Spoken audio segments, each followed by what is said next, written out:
full contribution to us this morning. We would be very grateful if you would stand by, because we are waiting to hear some reports from Mission Control in Houston. But ABC's Lynn Sherr, who has covered the space program for us, I won't say longer, but certainly more vigorously, Lynn, than anybody else, and with enormous intelligence and grasp.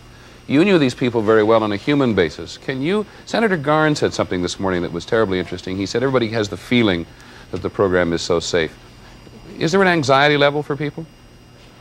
Not really, Peter. It's quite amazing that these astronauts go about their jobs. They climb into the craft, they go up into space, and they don't really think about the danger, certainly not on a regular basis. Keep in mind that this crew is comprised mostly of professional flyers.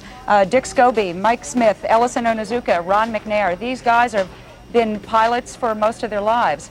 Judy Resnick, an electrical engineer who was, of course, part of that new group of astronauts who came in, the mission specialists, the scientists. And they were not used to this, the flying, the anxiety, any of that kind of thing. But they entered the space program because they wanted to go, they wanted to do it. And I don't think that they thought about the danger. Krista McAuliffe, of course, I'm reminded about the comment that I know our viewers have seen and heard from her principal, that she was not afraid of life.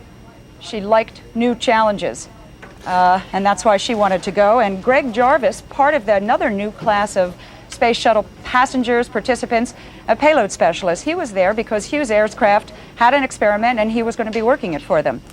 I should point out to you also, Peter, that I'm out here in Los Angeles because I've been covering a far more joyous mission, which is the flight of Voyager 2 past the planet Uranus.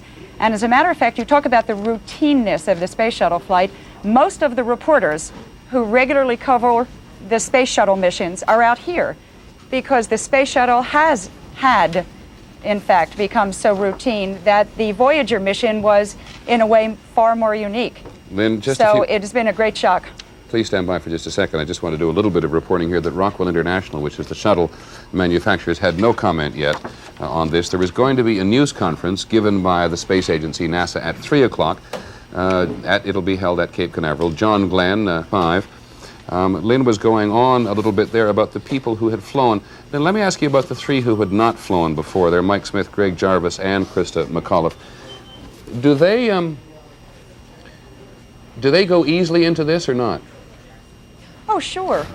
They wouldn't be there if they couldn't adapt well. And Peter, if I can just backtrack for 1 minute, I realize that Rockwell has not had an official comment. We have spoken to them out here in California. As you know, Rockwell, the company that built the shuttle, apparently the mood out at their plant, total dismay, shock. It's like a morgue out there. A sensation that I know is shared at a lot of companies, homes, offices around this country right now. But on that other issue, the astronauts get to, well, let's put it this way, the people get to Houston, they become astronauts, and they just get into that way of life. They are in trainers for a good deal of their time. They're flying in T-38s, which are those very small training, high-powered jet aircraft. They don't fly them if they're not the pilots, but they're in the back seat. They have oxygen masks on, they have pressure suits. They are used to the kind of danger that professional pilots go through on a regular basis. And they are not doing it necessarily because they want the danger, but they're doing it because they want to go into space and they want to do a job. And I think the danger is very far down the line. Lynn, explain, if you would, a detail to me. We were listening, as you know, to the, and I've just had the transcript of the final communications between Challenger and Mission Control. We hear absolutely nothing after we hear the Mission Control commander say throttle up, and he goes right on talking even though the explosions occurred. Why might that be? Well, for one thing, they have said they saw no anomalies whatsoever in the solid rocket boosters, in the engine performance, or in the shuttle itself. What they are doing, Peter, keep in mind, is not looking out the window. They are not watching the shuttle lift off the way the spectators are and the way we are on television. They are looking at screens. They're looking at monitors. They're looking at printouts. And they're reading their numbers. And their numbers did not tell them what in fact had happened. And it sounds very much like, Lynn, given the speed with which everything happened, that the crew never knew what happened either. I think that's absolutely true, and I think Gene is quite right. It happened so quickly. Those poor people did not have a prayer. They had no chance. And I think it was over very quickly. Then let me ask you the same question that I heard somebody on the Hill ask Senator Garn. He said he would fly again tomorrow if NASA would let him. And you, I know, have applied to be the first journalist in space. Give you any second thoughts? Of course I have second thoughts.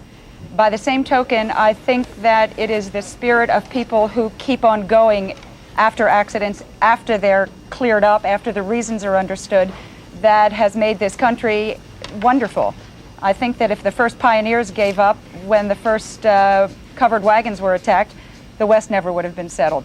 I think that if the first astronauts had looked at those first rockets that blew up on the pad, without humans in them, of course, they might never have gone. We wouldn't have had a space program. There are some very brave people who have kept this country going and have kept us preeminent in technology. Sure, I have second thoughts, but I want to wait and see what NASA figures out and what they do about it. Okay, Lynn, if you wouldn't mind standing by, we may have some further indication of what is going on because the